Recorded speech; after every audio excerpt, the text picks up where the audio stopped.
Saludos amigos, bienvenidos nuevamente a Edición Nocturna. Soy Miguel Guerrero y estoy encantadísimo de estar con ustedes en sus hogares. Como ya se había anunciado, vamos a tener un tema relacionado con la candidatura del expresidente de la República, doctor Leonel Fernández, y la decisión que al respecto deba tomar muy pronto el Tribunal Constitucional. Y para ello contamos con la honrosa presencia de participación de dos conocidos abogados dominicanos, prestigiosos abogados, especialistas en el tema de la constitucional, los doctores Eduardo Jorge Prats y Julio Curi. Muy buenas noches, caballeros, gracias por aceptar nuestra invitación. Buenas noches, Miguel. El doctor Leonel Fernández ha obtenido aparentemente dos victorias legales en el Tribunal Superior Electoral. ¿Significa que finalmente podrá ser candidato? Pienso que hay un camino largo por recorrer, porque apenas comienza lo que es el proceso de inscripción de las candidaturas. Ha habido una decisión, en este caso de la Junta, que ha optado por un camino, si se quiere, muy conservador, porque su obligación legal era negar la inscripción, porque hay un texto legal que claramente prohíbe a una persona que ha sido ya postulado como precandidato, pues ser nominado como candidato de otro partido. Es decir, la Junta Central Electoral debió esperar la decisión del Tribunal Constitucional. No, ni siquiera eso. El deber de la Junta Central Electoral era aplicar la ley, es una ley que prohíbe el transfugismo, y es una ley existente, tan existente que incluso su constitucionalidad ha sido cuestionada, como ocurrió en el caso fallado por el Tribunal Superior Electoral, que fue por la vía de excepción y que tiene una aplicación o una eficacia que se restringe exclusivamente para ese caso.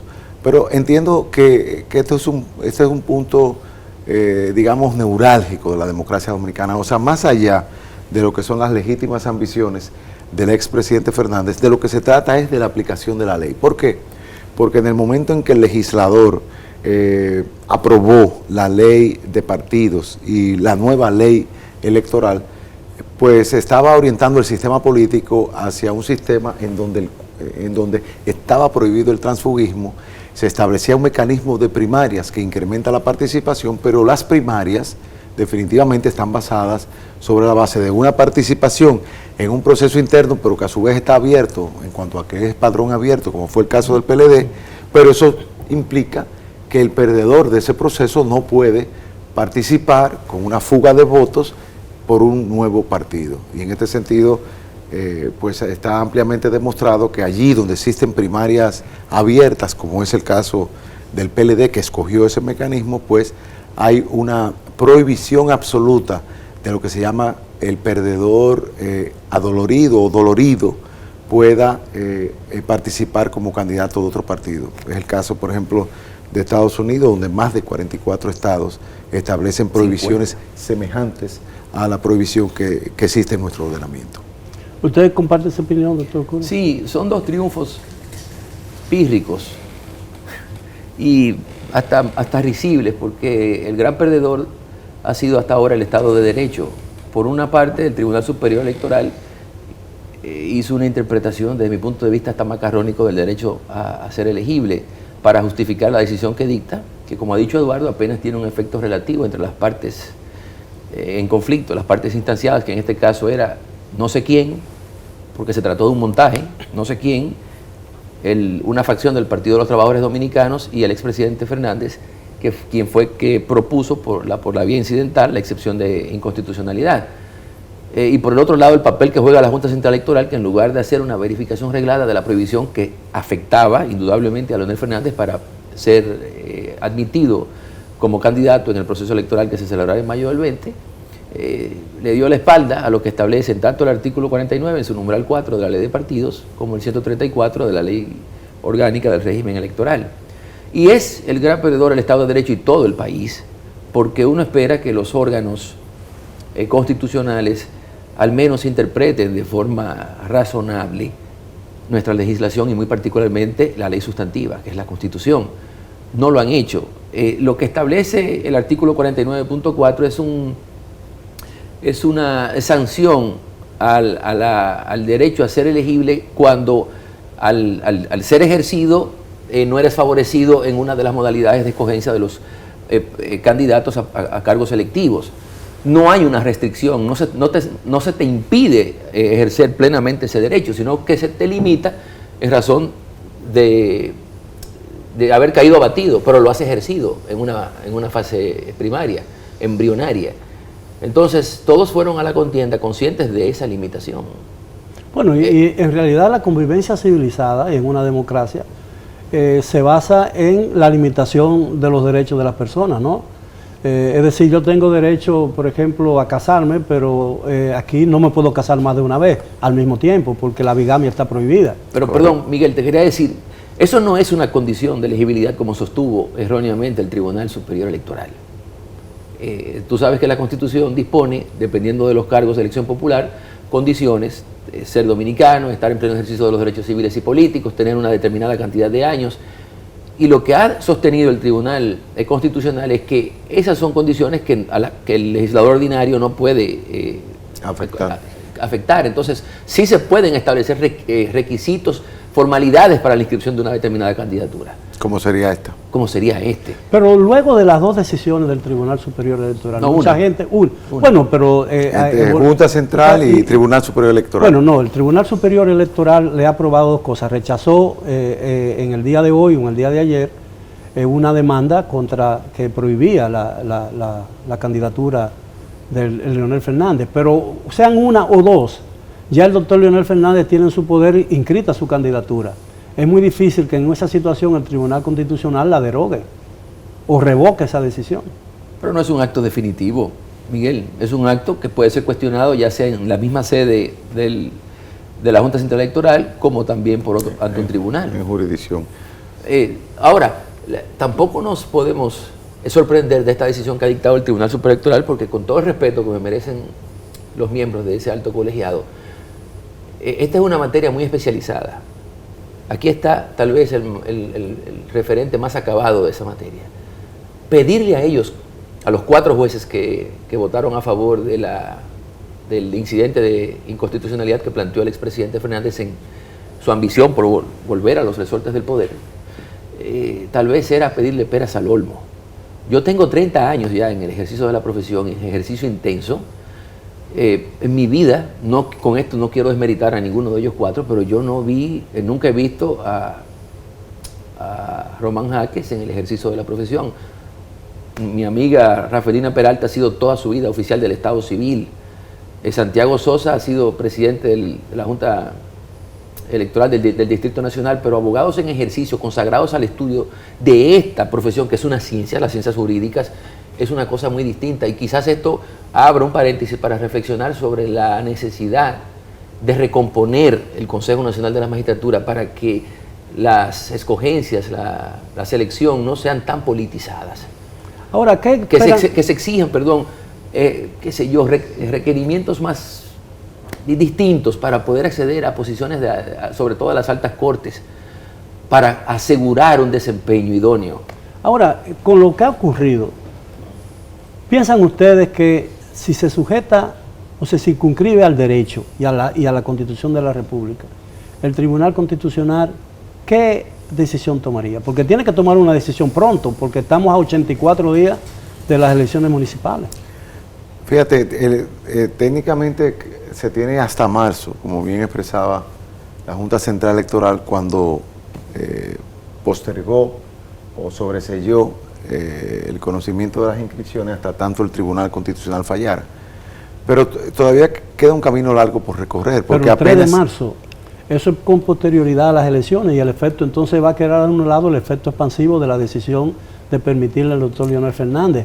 Va a ser una decisión que va a favorecer a uno cuando hay cientos de candidatos perjudicados. Bueno, aquí está el tema del efecto expansivo, porque no solamente beneficia al presidente Fernández, sino que beneficiaría potencialmente a otros, pero faltan muchos elementos. Primero, no se tiene todavía la decisión del Tribunal Superior Electoral con su motivación. Apenas lo que tenemos es un dispositivo, es decir, que habría que ver cuáles son las razones que el Tribunal Superior Electoral ha dado, porque aquí Julio con mucha propiedad ha dicho de que definitivamente la prohibición del transfugismo no significa afectar las condiciones de elegibilidad, sino que sobre todo es una formalidad de inscripción de la candidatura, aparte de que entiendo que ya se agotó el derecho a ser elegido. Entonces falta esa decisión.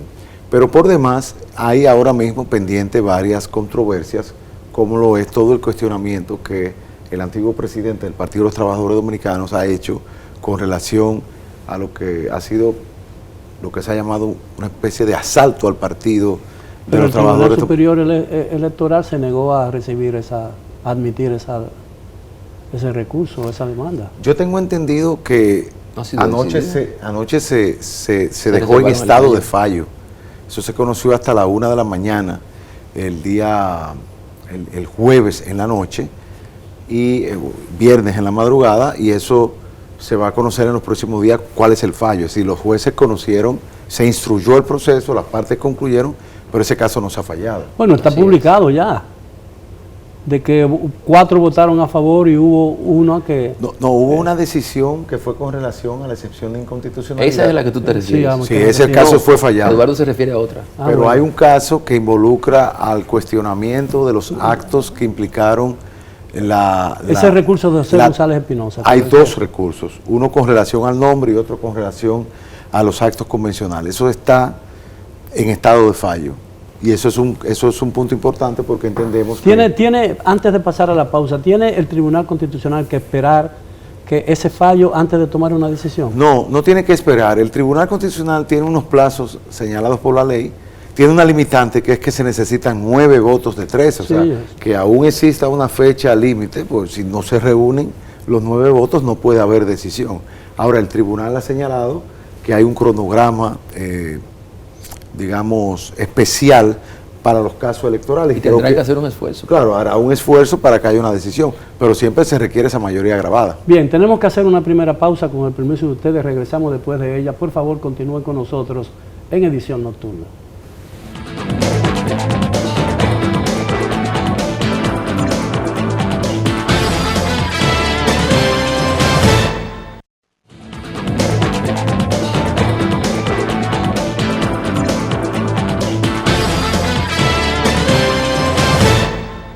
Estamos de vuelta en Edición Nocturna con el tema de esta noche. ¿Puede el señor expresidente de la República, Leonel Fernández, ser de nuevo candidato, como se ha inscrito ya en la Junta Central Electoral, y tiene potestad el Tribunal Constitucional para tomar una decisión al respecto? Ese es el tema de esta noche, con nuestros distinguidos invitados, los doctores Eduardo Jorge Prats y Julio Curi.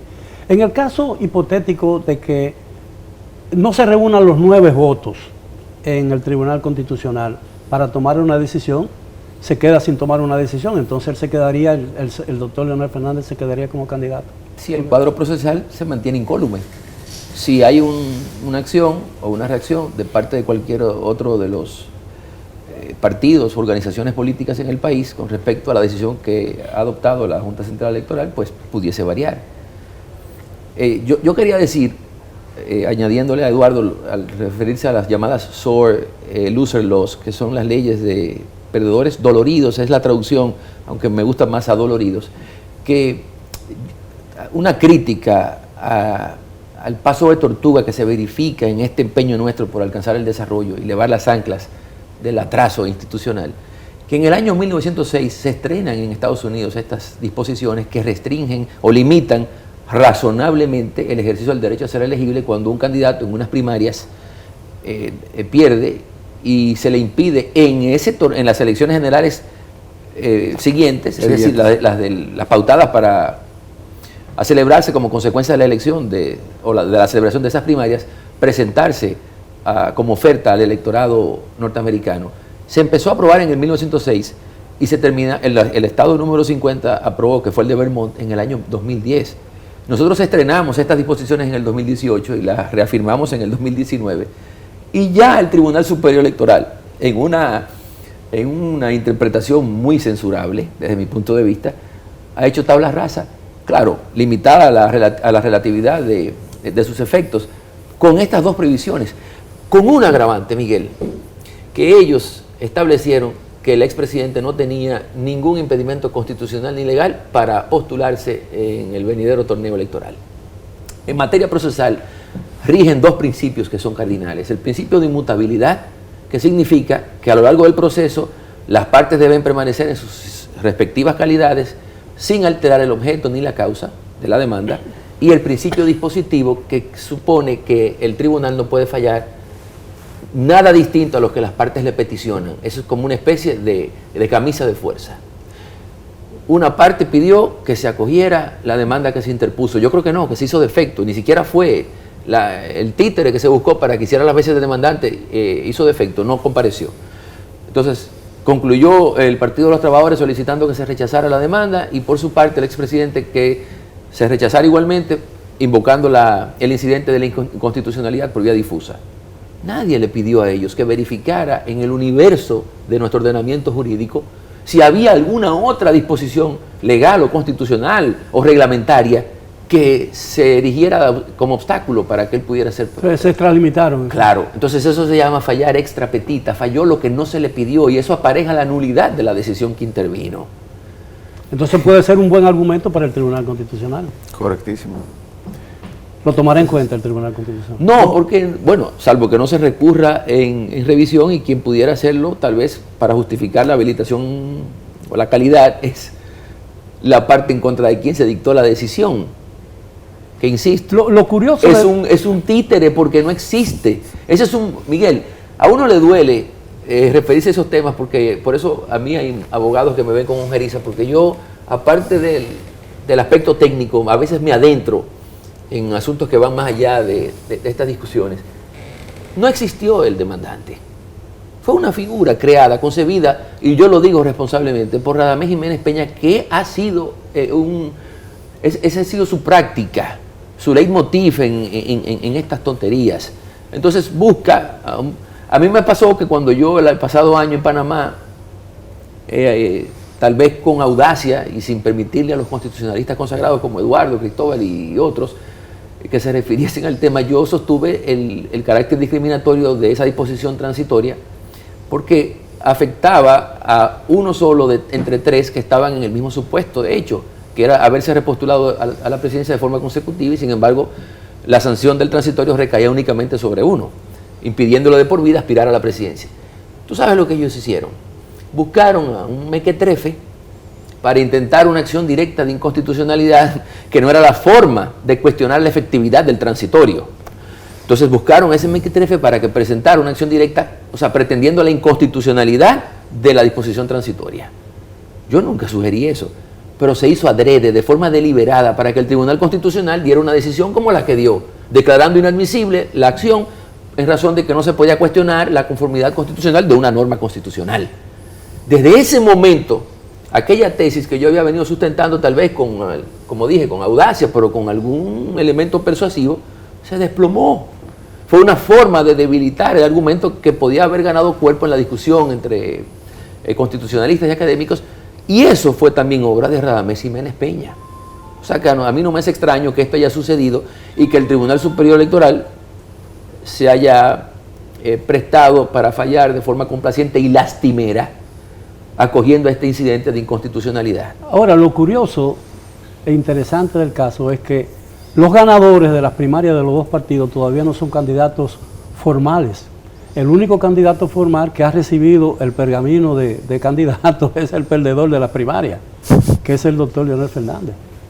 Es el único candidato oficial que hay, los otros son... Fíjate, Miguel, realmente es penoso todo lo que ha pasado, porque todo esto se remonta a la discusión misma sobre la realización de las primarias. Hubo una gran oposición a que se estableciera el mecanismo de las primarias obligatorias y abiertas para todos los partidos, que para mí y para muchos es el mecanismo idóneo porque logra la mayor participación de las personas. Sin embargo, se optó por un camino intermedio que es el de que los partidos escojan si van a hacer primaria abierta, si van a hacer convención cerrada. En el caso del PLD, se optó por las primarias abiertas, pero el mecanismo de primarias, y en sentido general todo el sistema convencional, está construido sobre la base de que el que pierde no puede ir como candidato de otro partido. ¿Por qué? Porque la ley lo que busca preservar es la estabilidad de los partidos. El artículo 216 de la Constitución establece que los partidos son los mecanismos para la articulación de la voluntad popular. Y ahora mismo los militantes del PLD, los que votaron en las primarias, incluso los que votaron por Leonel Fernández, son afectados por una candidatura de un perdedor adolorido por otro partido. Porque precisamente lo que está pasando ahora es que en todo este momento, hasta marzo, hay un trasvase de votos mayor o menor, posiblemente menor de lo que muchos imaginan, pero como quiera, un trasvase de votos que afecta a la integridad del partido. Bien, si ustedes me lo permiten, tenemos que hacer otra pausa. Regresamos, continúen con nosotros aquí en Edición Nocturna.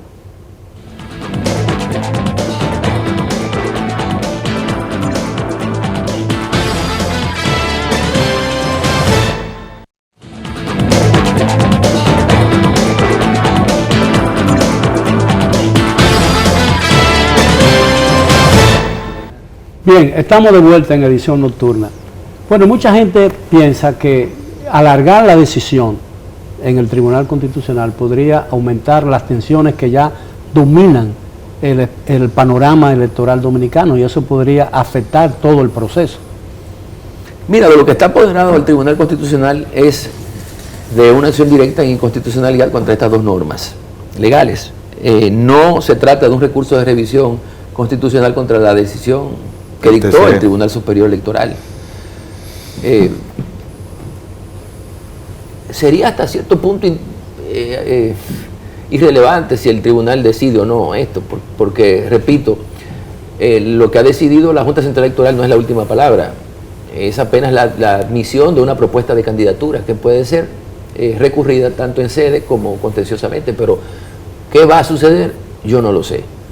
Pero se pudiese incluso contemplar un escenario en el que el expresidente pudiese o no pudiese finalmente contender en mayo del 2020 al margen de lo que decida el Tribunal Constitucional. No entiendo muy bien eso. Es decir, el Tribunal Constitucional tiene que fallar porque tiene, tiene un recurso. No, esta decisión incluso que dicta el Tribunal Superior Electoral no es lo que habilita al expresidente Fernández.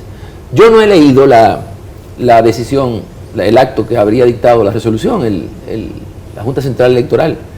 Tendría que leer sus motivaciones para saber por qué lo habrían admitido, pero supe, ¿no?, que uno de los integrantes que participa en un programa de radio habría descartado que esa decisión del Tribunal Superior Electoral ejerció o incidió en la decisión que ellos adoptaron. Porque la decisión del Tribunal Superior Electoral solo vincula a las partes del proceso y como precedente no es un precedente obligatorio como resultan ser las decisiones del Tribunal Constitucional.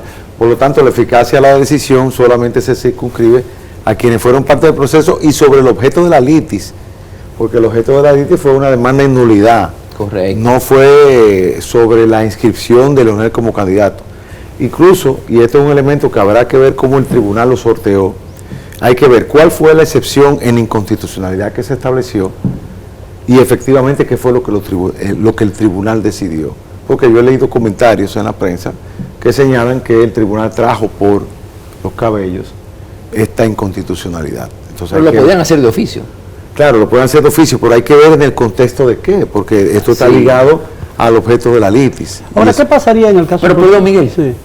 Ese fue un escenario concebido ex profeso para sembrar esta confusión que hay en la opinión pública, porque apenas se pueden contar con los dedos tal vez de 5, 3, 4 manos los que aciertan a entender lo que ha pasado, y ellos promueven la confusión, emplean a sus bocinas, tanto que critican las del otro litoral, para airear el absurdo de que ya el expresidente tiene el camino despejado. En absoluto. No es que las decisiones de un tribunal que no sea el Tribunal Constitucional no tienen eficacia. Por ejemplo, nosotros llevamos un caso ante un tribunal que fue la prohibición de la publicidad para algunas empresas en representación de Adora, y la decisión fue eficaz para la Junta Central Electoral, pero la Junta Central Electoral fue demandada. En este caso, la Junta Central Electoral fue excluida del proceso, por lo tanto, la decisión en principio no le es oponible. Entonces, son muchos elementos en cuanto a la eficacia, porque nosotros tenemos el control concentrado del Tribunal Constitucional, que las decisiones tienen efecto erga omnes, aparte de que el contenido de la sentencia en cuanto precedente tiene efecto vinculante, que son dos elementos diferentes, porque una cosa es la eficacia frente a las partes del dispositivo de la sentencia y otro es el valor vinculante obligatorio de la razón de derecho del precedente. En este caso, la decisión del Tribunal Superior, desde el punto de vista del precedente, no es obligatoria para todos los poderes públicos, y desde el punto de vista de la eficacia, tan solo vincula a las partes. En el caso del Tribunal Constitucional tiene la doble eficacia. En cuanto al dispositivo, es erga omnis para todo el mundo. Y en cuanto al valor de la razón jurídica, vincula a todos los poderes públicos. Esto está estudiado. Sí. Esto está estudiado realmente cuando uno, digamos, se dedica al derecho constitucional, porque ahora desde un guardián privado hasta la secretaria de un banco son constitucionalistas. Y hace 20 años, constitucionalistas eran los que llevaban un revólver y habían peleado en la revolución. Pero para el que se dedica a esto, o sea, estas son cosas importantes. Es decir, que hay que tratar con delicadeza, porque incluso el mecánico de automotriz tiene el cuidado de saber si está en presencia de un vehículo diésel o un vehículo de gasolina. Él tiene una teoría del motor. Lo que pasa es que aquí la gente está, o sea, todo el mundo por el Twitter y todo hace una opinión jurídica. Ahora, y desprovisto de cualquier cosa, pero esto está más que estudiado. O sea, en 1934 Hernán Cruz Ayala escribió un artículo publicado en la revista de la Procuraduría General de la República que se llama Estudio de la facultad de los tribunales del control de la constitucionalidad. Y ya él hablaba ahí de lo que era el efecto relativo de la cosa juzgada en materia constitucional. Luego de Hernán Cruz Ayala vino Manuel Amiama, luego de Manuel Amiama vino Wellington Ramos y vino Juan Manuel Pellerano, vino Julio Brea Franco y luego vino Milton Ray, y luego vinieron los trabajos míos. Esa es la cadena del constitucionalismo. Bueno, primero Eugenio María de Hostos. Entonces, cuando uno trata esto con seriedad, como se debe tratar, por ejemplo, ¿quién osa hablar, por ejemplo, de derecho laboral en desconocimiento de lo que ha dicho Lupo Hernández Rueda, lo que ha dicho Rafael Albuquerque? Sí. Entonces, no. Entonces, aquí todo el mundo se siente autorizado a hablar de derecho constitucional y si tú levantas la boca te mandan una galleta electrónica. Sí. Entonces, es una cosa realmente que rompe lo que son los paradigmas del conocimiento y la divulgación científica. Mire, y en derecho común, desde el año 1884 existe la relatividad de la cosa juzgada porque está consagrada en el artículo 1351 del Código Civil. Eso viene de los códigos napoleónicos. Claro.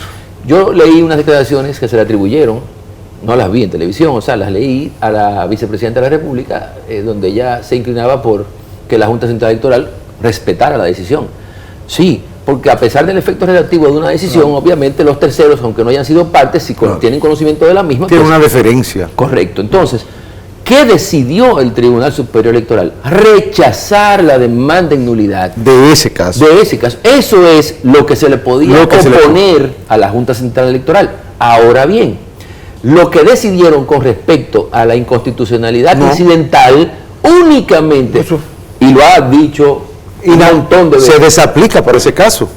Exacto, es el Tribunal Constitucional nuestro y la doctrina constitucional comparada la que ha fijado el límite particular para las partes en conflicto de esa inconstitucionalidad o inaplicabilidad declarada para solucionar el caso. La ley sigue vigente, pero para ese caso en particular no se la aplica. Correcto. Entonces, en virtud del principio indubio pro legislatore, esas dos disposiciones que hoy las bocinas del leonelato dicen que ya fueron derribadas por ellos para que el derrotero del expresidente hacia la presidencia fuese despejado. Mentira, Miguel, porque en virtud de ese principio indubio pro legislatore, repito, esas dos normas se presumen constitucionales porque únicamente serían anuladas o expulsadas del ordenamiento cuando su inconstitucionalidad haya sido declarada, si lo llegan algún día a ser, por el órgano especializado que la Constitución reconoce, que es el Tribunal Constitucional. Bien, tenemos que hacer una pausa, regresamos con el tema de esta noche, así que sigan con nosotros aquí en Edición Nocturna.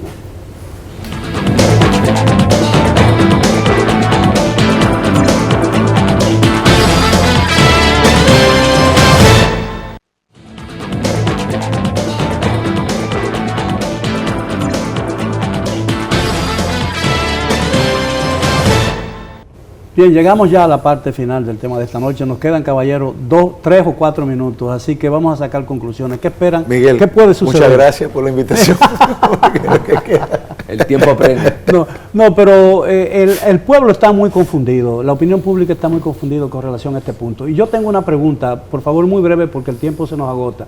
Es decir, ¿qué pasaría en el caso hipotético de que alguien que haya perdido en las primarias decida seguir el camino que ha seguido el doctor Leonel Fernández? Inscribirse. Realmente de los 6.000 candidatos que perdieron, los 12.000, Sería un lío terrible. pueden perfectamente, a la luz de ese supuesto efecto general de la decisión, inscribirse. Pero en realidad no, porque lo decía Julio, es una decisión que aplica solamente a ese caso. ¿Y se puede legislar o se puede tomar una decisión que solo afecte a una persona en perjuicio de las demás? Mira, lo que deben hacer todos los que perdieron es lo que hizo Leonel Fernández, identificar vientres de alquiler, que los hay por ahí, aspirar también, a pesar de haber perdido, y nada. Partidos de alquiler. Hay que volverle la espalda a toda nuestra legislación, al esfuerzo que durante tanto tiempo significó en el Congreso Nacional la aprobación de estas dos normas, para que entonces ahora vengan por ese empeño, por la megalomanía del expresidente Fernández, a defecar sobre esa... Mira lo que ha sucedido aquí, Miguel, verdaderamente le duele a uno como dominicano. Es que este hombre, un narcisista de cuerpo entero, entiende que el país gira alrededor de él, y que si él no es candidato, aquí va a ser, él va a reeditar lo que ha venido sucediendo en Chile, ahora en Colombia, una poblada. No, señor, usted es un dominicano igual que nosotros tres que estamos aquí. Usted no está por encima de la ley, ni del bien ni del mal, como él se cree. La ley él tiene que cumplir a pies juntillas con esas prohibiciones que establece la ley, que no son prohibiciones para que él no pueda aspirar por el resto de su vida. Es temporal la prohibición. Es decir, Claro, es por este periodo. Él puede Y la volver. Corte Interamericana de Derechos Humanos, en un caso muy célebre, que yo creo que en un programa anterior aquí hice referencia al mismo, que es el de Castañeda Gutman contra México, estableció que cada país es soberano de adicionar limitaciones siempre y cuando sean razonables, legales y proporcionales. Bien, caballeros, el tiempo se nos agotó. Le estoy Gracias. sumamente agradecido por esta magnífica oportunidad. Esperamos que los amigos televidentes hayan disfrutado del tema, hayan aprendido sobre el tema, y los esperamos, les deseamos un buen fin de semana y los esperamos el martes próximo, como todos los días, a excepción de los lunes, para otro programa similar. Hasta entonces.